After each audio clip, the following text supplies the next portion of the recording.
காவல்துறை வந்து அனுமதிக்க முடியாது அப்படின்னு நேரடியாக சொல்லிச்சான்னு எனக்கு தெரியல. நம்ம இங்கே லைவில் இருக்கோம், என்னால் அதை இப்போ உறுதிப்படுத்த முடியல. நீங்கள் சொல்கிற தகவல் சரியாக இருக்கலாம். அப்படி சொல்ல முடியாது. அப்படி சொன்னால் அதற்கு ஒரு காரணம் இருக்கணும். அப்பீலுக்கு போனால் கூட அப்பீலில் போய் ரிஜெக்ட் ஆகி ஸ்டே கொடுக்குற வரைக்கும் இந்த ஆர்டர் தான் செல்லுங்கிறது ரொம்ப இயல்பானது. உயர்நீதிமன்ற ஜெயச்சந்திரன் மற்றும் ராதாகிருஷ்ணன் உள்ளிட்ட இரு நீதிபதிகள் கொண்ட அமர்வு உறுதிப்படுத்தியிருக்குது. நீதியரசர் ஜி.ஆர். சுவாமிநாதனுடைய அமர்வு உறுதிப்படுத்தியிருக்குது.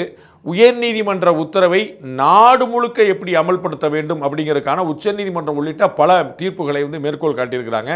ஸோ ஒரு தீர்ப்பை நான் அமல்படுத்த மாட்டேன் அப்படி சொல்வதற்கான உரிமை நிச்சயமாக யாருக்கும் இல்லை. அது எப்படி போகுங்கிறது ரொம்ப வியப்பாக இருக்குது. அப்படி சொல்ல முடியுமான்னு நமக்கு தெரியல.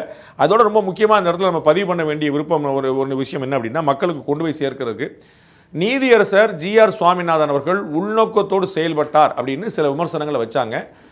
விடுதலை சிறுத்தைகள் கட்சி, மார்க்சிஸ்ட் கம்யூனிஸ்ட் கட்சி, இந்திய கம்யூனிஸ்ட் கட்சி, மதுரை எம்பி அப்படின்னு பலர் பார்த்தீங்கன்னா தனிப்பட்ட தாக்குதலை இந்தியாவில் வேற எங்கேயுமே ஒரு நீதிபதியை, நீதியரசரை, உயர்நீதி நீதிபதியை, நீதிமன்ற தீர்ப்புகளை விமர்சிக்கலாம். அது நம்மளுடைய உரிமை, அதில் மாற்றுக்கருத்தை இல்லை. ஆனால் நீதிபதிக்கு உள்நோக்கம் கற்பிக்கக்கூடாது, அது கண்டெம்ப்டில் வரும் அப்படிங்கிறது எல்லோருக்கும் தெரிஞ்ச விஷயம். ஆனால் நீதியரசர் ஜி.ஆர். சுவாமிநாதன் அவர்களை ஜாதி பெயரை குறிப்பிட்டு, மத பெயரை குறிப்பிட்டு, இன்னும் பல விஷயங்களை இது மாதிரிலாம் ஒரு விமர்சனங்கள் வைக்க முடியுமாங்கிறது அதிர்ச்சிக்குரிய வகையில் இருக்குது. அந்த மாதிரி மக்களுடைய செல்வாக்கை பெற்ற தலைவர்களே அந்த அளவுக்கு துணிந்தார்கள் அப்படிங்கிறது நம்ம கண்கூட அதிர்ச்சியோடு பார்க்குறோம்.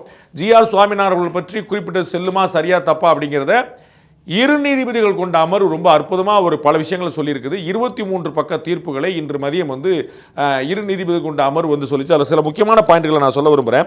10வது புள்ளியில் நீதியரசர்கள் சொல்கிறார்கள், த அடிஷனல் அட்வொகேட் ஜெனரல், தமிழ்நாட்டுடைய வழக்கறிஞர் additional advocate general in his flow of attacking the order of the single judge, அந்த நீதிமன்ற தீர்ப்பை விமர்சிக்கக்கூடிய வேகத்தில் ஒன்றும் தப்பு கிடையாது, made certain vituperative remarks about the single judge, அந்த தீர்ப்பை விமர்சிக்கக்கூடிய வேகத்தில் சந்தடி சாக்கில் அவர்கள் நீதியரசரையும் விமர்சித்தார்கள் அப்படிங்கிறத நீதிமன்றமே குறிப்பிட்டிருக்கு, இரு நீதிபதிகள் கொண்ட அமர்வு.